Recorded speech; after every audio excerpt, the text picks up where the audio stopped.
सभी मित्रों का हिंदी साहित्य समागम चैनल पर हार्दिक स्वागत और अभिनंदन है।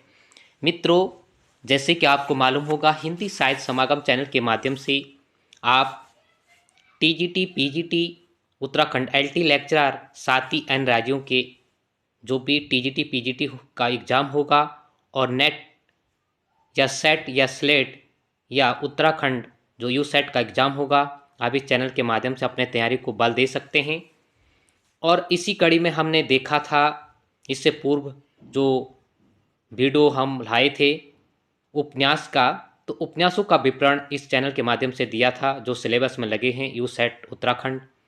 और आज हम देखेंगे यू सेट सिलेबस में जो नाटक लगे हैं उन महत्वपूर्ण नाटकों का विश्लेषण आकलन करेंगे और साथ ही जो 7 महत्वपूर्ण नाटक लगे हैं उनकी भूमिका, उनके पात्र और पात्रों का संवाद भी हम इस चैनल के माध्यम से देखेंगे इस वीडियो के माध्यम से।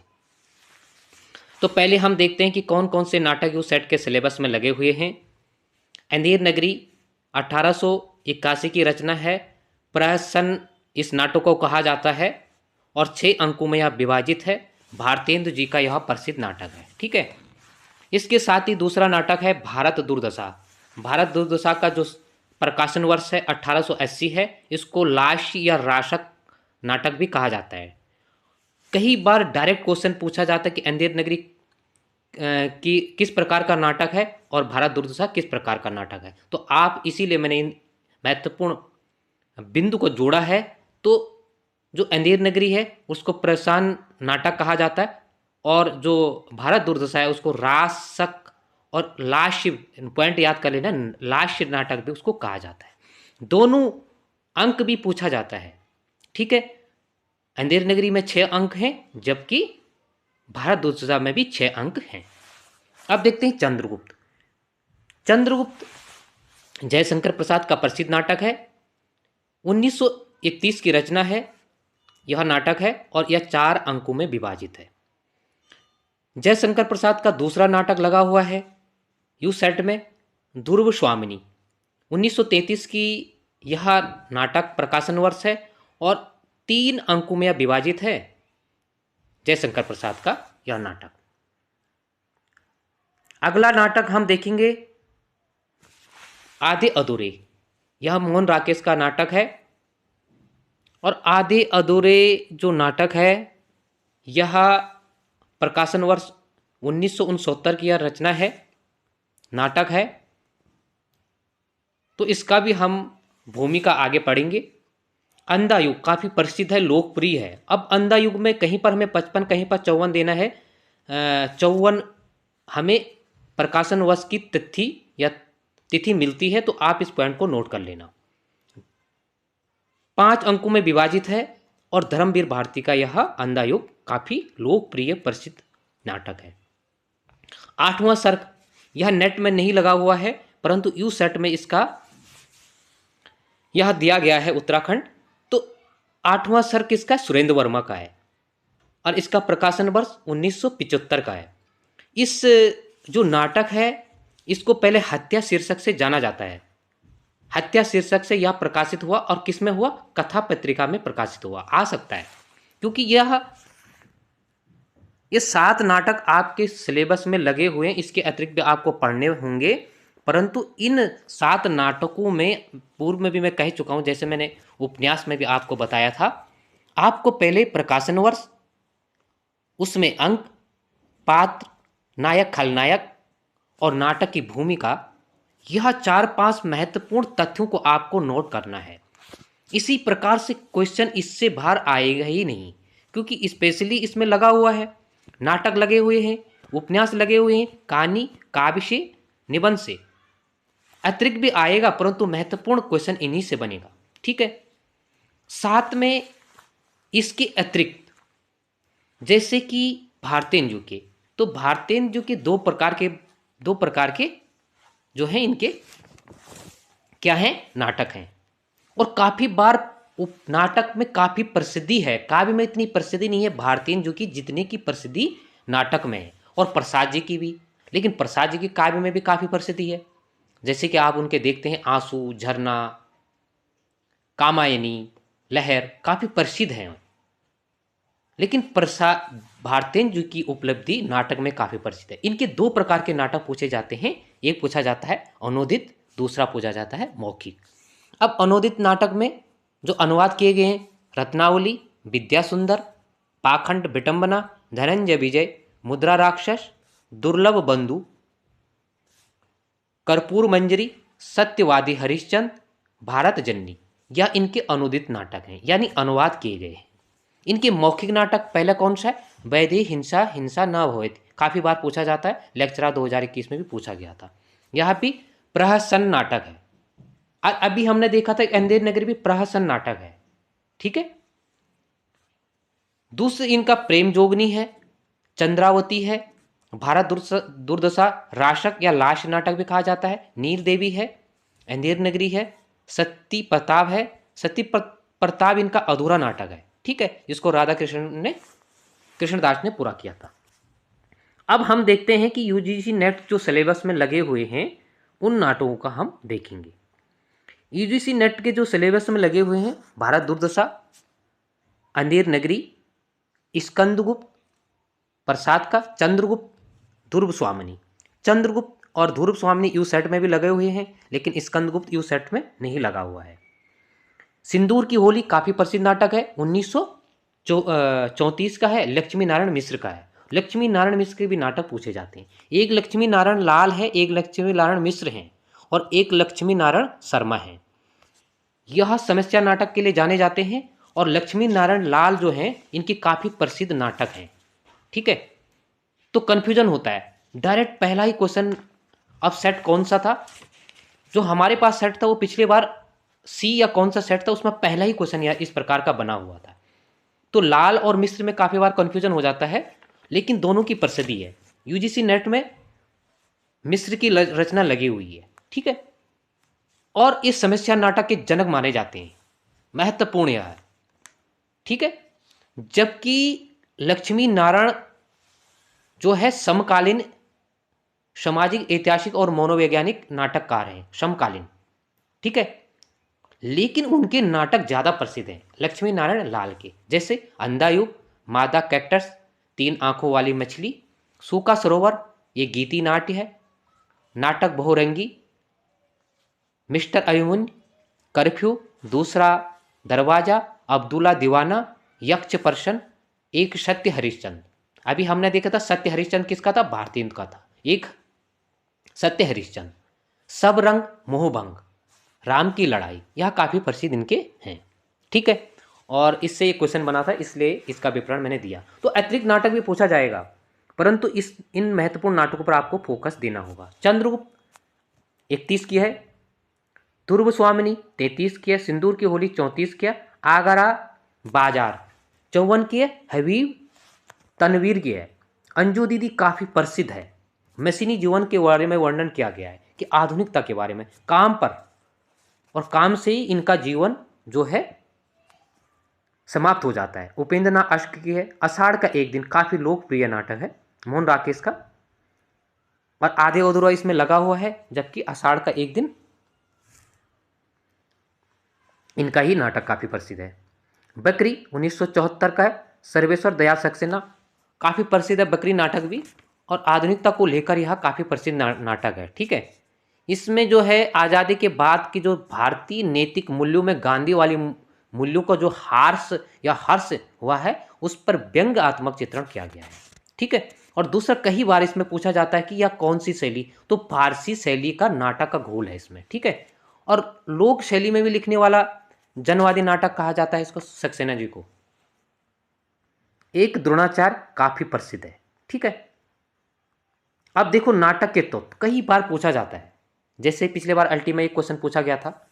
तो नाटक के तत्व कौन से? नाटक के तत्व वस्तु, पात्र या नेता और रस। देखो भारतीय नाटक में 3 तत्वों को ही माना जाता है। एक वस्तु को माना जाता है, दूसरा पात्र को माना जाता है, पात्र या नेता एक ही होता है, ठीक है, तथा रस। जबकि पाश्चात्य काव्यशास्त्र में इसके ज्यादा भाग हैं, 6 से 7 भाग हैं, जैसे वस्तु, पात्र, कथोपकथन, देश काल, उद्देश्य और शैली, ठीक है। इस चीज़ को भी नोट करेंगे, काफ़ी बार पूछा जाता, नेट में ऐसा क्वेश्चन पूछा गया था कि पाश्चात्य काव्य में इनका क्रम पूछा गया था। आगे रंगमंच के 3 भाग होते हैं। भाई नाटक खेलने के तो रंगमंच चाहेगा, होना जरूरी है नाटक खेलने के लिए। नाटक ऐसा है कि जो प्रत्यक्ष हम जिसको खेल सकते हैं, देख सकते हैं, ठीक है। उपन्यास कहानी में ऐसा नहीं होता है, इसलिए यहाँ पर रंगमंच की बात की गई है और इससे भी क्वेश्चन डायरेक्ट बनता है। रंगमंच के कितने भाग होते हैं? 3 भाग होते हैं। रंगपीठ अगला भाग जहाँ नाटक खेला जाता है। रंग शीर्ष पिछला भाग निपत्य तथा प्रवेश, 2 प्रवेश द्वार, ठीक है। और निपथ्य रंग, निपथ्य तो निपत्य क्या होता है? रंग शीर्ष का पिछला भाग, वह भाग जिसको दर्शक नहीं देखते, देखते का देना इसमें। आगे नाटक के 5 उद्देश्य होते हैं। क्या क्या उद्देश्य होते हैं? हास्य, श्रृंगार, कौतुक, समाज संस्कार और देश वात्सल्यता, ठीक है। तो यह नाटक के बारे में था, कई बार इससे क्वेश्चन पूछा जाता है। जैसे आपने देखा होगा उत्तराखंड एलटी की बात करूंगा, 2015 में इस प्रकार से क्वेश्चन बने थे और 2021 में नाटक से ऐसे ही एक क्वेश्चन पूछा गया था। तो आप ऐसा नहीं कि यह यू सेट के लिए है, ये कई बार प्रत्यक्ष रूप से, जैसे पिछली बार हरिश्चंद्र के भारतेन से जो पंक्तियां पूछी गई थी जिसमें कंफ्यूजन था, दोनों पंक्तियां हरिश्चंद्र की एलटी में भारतेन जो की नाटक से पूछी गई थी। अगर आपने कोई थोड़ा बारीक नज़र दौड़ाई होगी तो 21 की बात मैं कर रहा हूँ, उसमें जो 2 पंक्तियां पूछी गई थी, 2 क्वेश्चन उससे जो है नाटकों से ही पूछी गई थी, जो कि थोड़ा हार्ड लेवल की थी। अब देखते हैं जो 6 से 7 नाटक लगे हैं उनकी थोड़ा हम विषय वस्तु को देखेंगे।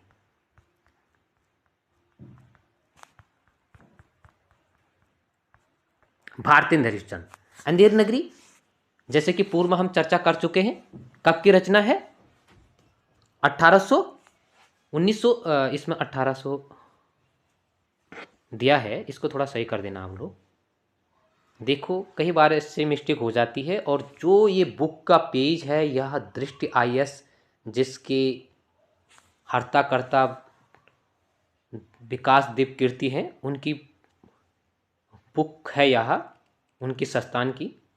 तो ये काफ़ी बार काफ़ी मिस्टेक हो जाती है, तो इसको 1881 कर देना। और यह जो है नाटक है, ये जो है 6 अंकों में विभाजित है, ठीक है। यह 6 अंकों में विभाजित है और प्रोत्साहन शैली में लिखा गया है। नाटक में तत्कालीन समय में सत्ता की विसंगतियाँ, मूर्खता, उससे उपजी परिस्थितियों को व्यंग्यात्मक चित्रण किया गया है अंधेर नगरी में। आप भूलेंगे नहीं इसकी भूमिका को, कि इसमें जो भूमिका है, भूमिका से क्वेश्चन बनेगा ही बनेगा। विसंगतियाँ और मूर्खता को आप इन दोनों पॉइंट को नहीं भूलेंगे, इस पर व्यंग किया गया। अब इसमें देखते हैं पात्र। महंत एक साधु हैं, गोवर्धन जो महंत के शिष्य हैं, लोभी शिष्य है ये। नारायण दास महंत का दूसरा शिष्य। कबाब वाला कौन है? कबाब बिकेरता है। घासी राम चना बेचने वाला है। नारंगी वाला नारंगी बेचने वाला है। हलवाई बेचने वाला है। कुजड़िन कौन है? कुजड़िन ये सब्जी बेचने वाला है, ठीक है। आगे हम देखते हैं भारत दुर्दशा, इसको भी 1818 कर देना। इनका प्रकाशन वर्ष 1880 का है और भारत की उस समय की तत्कालीन राजनीतिक और सामाजिक दुर्दशा का प्रतीकात्मक चित्रण किया है। उस समय की जो तत्कालीन कारण थे, तत्कालिक जो कारण थे, उसको उकेरा गया है इस नाटक में। और पहले में सत्ता में व्यंग किया गया है, दुर्दशा के बारे में, मूर्खता के बारे में। तो ये भूमिका आप नहीं भूलेंगे। इसमें पात्र कौन है? भारत दुर्देव, जरूर पूछा जाएगा, कई बार पूछा जाता है। नेट का सबसे फेवरेट है यह। भारत दुर्देव, भारत भाग, सत्यानाश, रोग, आलस्य, मदिरा, अंधकार, निर्लज्जता, डिसलोयल्टिया। और 5वां अंक इसमें है। 5वां अंक में कुछ इसमें दिया गया है, कुछ पंक्ति दी गई है। रहूं सब मिलके आबहूं भारत भाई, लेर वैदिक जैन डुबाई, पुस्तिक सारी, अंग्रेज राज सुख साज, सजे सब भारी। तो योगी इसको पंक्ति को कहता है, कई बार पंक्तियां भी पूछी जाती है। चौथा अंक में क्या दिया गया है, दुनिया में हाथ पैर हिलाना नहीं अच्छा, मर जाने पे उठ के जाना नहीं अच्छा, ये आलस्य कहता है। और पांचवा काफ़ी प्रसिद्ध है, कवि भोजन सुधा जो इनकी पत्रिका थी 68 की, तो उसका इसमें एक वर्णन किया गया है। ठीक है, आगे हम देखते हैं जयशंकर प्रसाद का चंद्रगुप्त नाटक। अब इसका चंद्रगुप्त नाटक इसमें लगा हुआ है यू सेट में, तो इसका प्रकाशन 1931 में हुआ था। चंद्रगुप्त जो है प्रसाद के नाट्य का शेखर बिंदु है, रचना और नाट्य का शेखर बिंदु है। काफ़ी प्रसिद्धि इनको इस नाटक में मिली थी। इसमें 4 अंक है, जैसे कि पूर्व में हम देख चुके हैं। इसके पात्र हैं चाणक्य, जिसको विष्णुगुप्त भी कहते हैं, मौर्य साम्राज्य का निर्माता है चंद्रगुप्त, मौर्य सम्राट नंद। इसमें हम देखेंगे स्त्री पात्र को, अलका तक्षशिला की राजकुमारी, सुवासिनी सकटार की कन्या है, कल्याणी मगध राजकुमारी है, नीला और लीला कल्याणी की सहेलियां हैं, मालविका सिंधुराज की राजकुमारी है, कार्नेलिया सेलुकस की कन्या है, मौर्य पत्नी चंद्रगुप्त की माता है, इलियस कार्नेलिया की सहेली है। ठीक है, अगला हम देखते हैं स्कंदगुप्त। स्कंदगुप्त इसमें है नहीं, लेकिन इसकी भूमिका आप देख सकते हैं कि यह प्रकाशन वर्ष 1928 में हुआ था। 5 अंकों में यह विभाजित है और भारत और यूरोप दोनों की कलाओं का इसमें समावेश किया गया है। ठीक है, इसमें जो पात्र हैं स्कंदगुप्त, कुमारगुप्त। ठीक है, ये काव्य इनकी पंक्ति काफ़ी प्रसिद्ध है। अधिकार सुख कितना मादक और सारहीन है, स्कंदगुप्त का यह पंक्ति, यह कथन है। कविता करना अनंत पुष्य का फल है, मातृगुप्त का यह कथन है। आगे हम देखते हैं ध्रुव स्वामिनी। यह नाटक लगा हुआ यू सेट में। इसका प्रकाशन वर्ष 1933 का है। इसमें 5 अंक में विभाजित किया गया है। स्त्री पुरुष का चित्रण किया गया है, साथ ही स्त्री पात्रों की सशक्तिकरण का चित्रण किया गया है। आपको ध्यान यहाँ रखना कि स्त्री पुनर्विवाह का इसमें चित्रण किया गया है। ठीक है, और स्त्री पात्रों की भी सशक्तता का चित्रण किया गया, मतलब स्त्री को इसमें महत्व दिया गया है कुल मिला के ध्रुव स्वामिनी में। ठीक है, आप इस महत्वपूर्ण भूमिका को आप जरूर देखेंगे जो विशेष रूप से इसमें लगे हुए हैं। ठीक है, और काफ़ी ये इसमें जो है काफ़ी प्रसिद्ध है और काफ़ी बार आ चुका है एग्जाम में, तो आप इस तरीके से देखिएगा। अनमेल विवाह, तलाक तथा पुनर्विवाह की समस्या को इसमें उठाया गया है। ठीक है, समस्यात्मक नाटक का परिवर्तन भी माना गया इसको, यानी यहाँ से समस्यात्मक नाटकों का उदय भी माना जाता है। आगे हम देखते हैं धर्मवीर भारती की अंधा योग। काफ़ी प्रसिद्ध है, काफ़ी बार पूछा जाता है। इसका प्रकाशन 1954 में है, कहीं पर 1955 भी दिया गया है। यह महाभारत कालीन की पृष्ठभूमि पर लिखा गया है। 5 अंकों का नाटक आधुनिक समय में भी युद्ध की त्रासदी का चित्रण करता है। अपने आधुनिक संदर्भ में यह कर्म तथा भाग्य एवं आस्था तथा अनास्था के द्वंद्व का भी चित्रण करता है। ठीक है, देखो आधुनिक समय में युद्ध की त्रासदी का चित्रण किया गया है। नाटक तो उस युग की बात करता ही है। और 2 पॉइंट आप भूलेंगे नहीं, कर्म भाग्य और आस्था अनास्था का द्वंद्व इसमें मिलता है। ठीक है, इस कई बार इनके कर्म पूछे जाते हैं, इनके अंक के। तो पहला अंक जो है कौरव नगरी। ठीक है, दूसरा अंक पशु का उदय, तीसरा अंक अश्वत्थामा का अर्धसत्य। अब फिर अंतराल है इसमें। अंतराल में क्या है, पंख, पहिए और पट्टियां, इसको जोड़ा नहीं गया है उन 5 अंकों में। ठीक है, चौथा अंक है गांधारी का शाप और 5वां अंक है विजय एक कर्मिक आत्महत्या।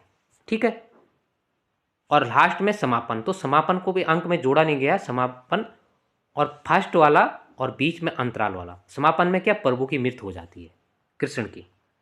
इसमें पात्र क्या है, कृष्ण है, अश्वत्थामा है, गांधारी है, विदुर, धृतराष्ट्र, युधिष्ठिर, कृतवर्मा, कृपाचार्य, संजय, युयुत्सु, विरधयाचक, गूंगा, भिखारी, व्यास, बलराम, प्रहरी 1 और प्रहरी 2 हैं, इसमें नोट कर लेना। आगे हम देखते हैं मोहन राकेश का आधा अधूरा नाटक। एक दो बार अगर आपको समय नहीं मिलता है तो आप जब सोते समय, जब आपके पास अतिरिक्त समय ना हो, या दिन में जब आपका रेस्ट आराम का समय हो, तो आप उस समय भी वीडियो देख सकते हैं एक दो बार। एक बार देखने के बाद दो बार आप देखोगे तो निश्चित तौर पे आपके दिमाग में जरूर आएगा।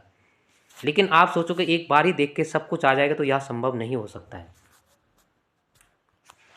तो अतिरिक्त समय में आप इसका लाभ ले सकते हैं।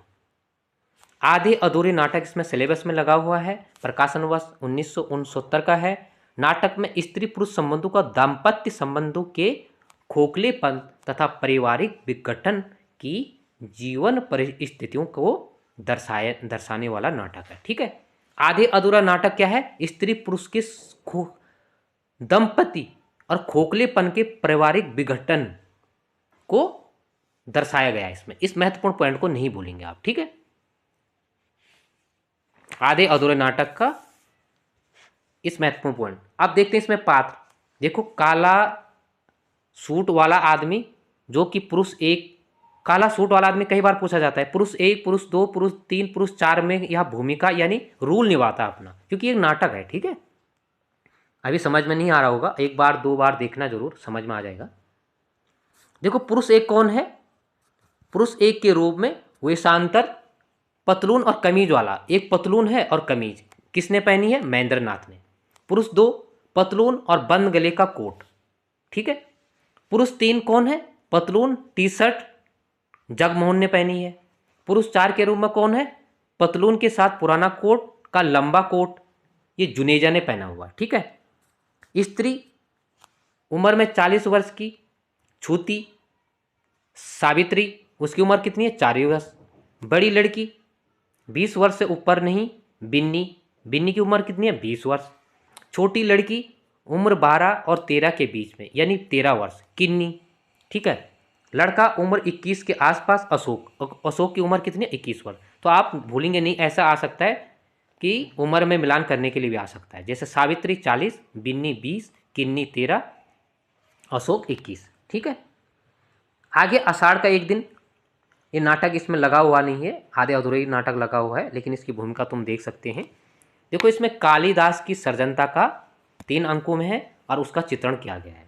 अंबिका, इसके पात्र काफ़ी प्रसिद्ध हैं, कई बार पूछे जाते हैं, जैसे अंबिका, मल्लिका, कालिदास, दंतुन, मातुल, निरपेक्ष, विलोम, रंगिणी, संगिणी, अनुस्वार, अनुनासिक, प्रिय, प्रियंगु मंजरी, ये राजकन्या कवि की पत्नी है। कई बार पूछा जाता है कि विलोम, निरपेक्ष और अनुस्वार, अनुनासिक किसके पात्र हैं। ठीक है।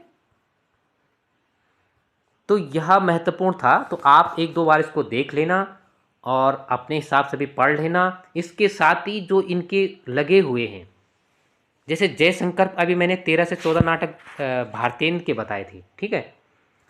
तो इनको एक दो बार आप निश्चित तौर पर पढ़ लेना, साथ ही उनको देखना, ऐसा नहीं कि इन्हीं से आएगा। और इसके अतिरिक्त आप जैसे जयशंकर प्रसाद के काफ़ी प्रसिद्ध नाटक हैं, उनको भी आप जरूर देखेंगे।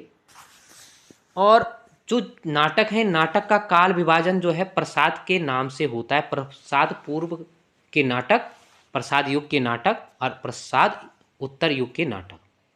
जैसे कि हमने कल पढ़ा था, परसों पढ़ा था उपन्यास में। तो उपन्यास में क्या पढ़ा था? उपन्यास का प्रारंभ और कहानी का प्रारंभ प्रेमचंद के नाम के साथ, युग के साथ होता है। जैसे कि हमने पढ़ा था उपन्यास प्रेमचंद पूर्व उपन्यास, प्रेमचंद युग के उपन्यास और प्रेमचंद उत्तर के उपन्यास। ठीक है। इसी प्रकार से क्या है, कहानी में भी है। ठीक है। तो आप इन पॉइंटों को याद रख लेना। इससे पूर्व जैसे पिछले बार आया था, निबंध से संबंधित क्वेश्चन आया था। ठीक है, एलटी में। तो इस प्रकार से क्वेश्चन से बनेंगे। आज के लिए मित्रों इतना ही। अच्छा लगे तो इस वीडियो को शेयर कीजिएगा, अपने मित्रों तक भी पहुंचाने का कष्ट कीजिएगा, जिससे कि आगे और भी वीडियो मेरा प्रयास होगा लाने का।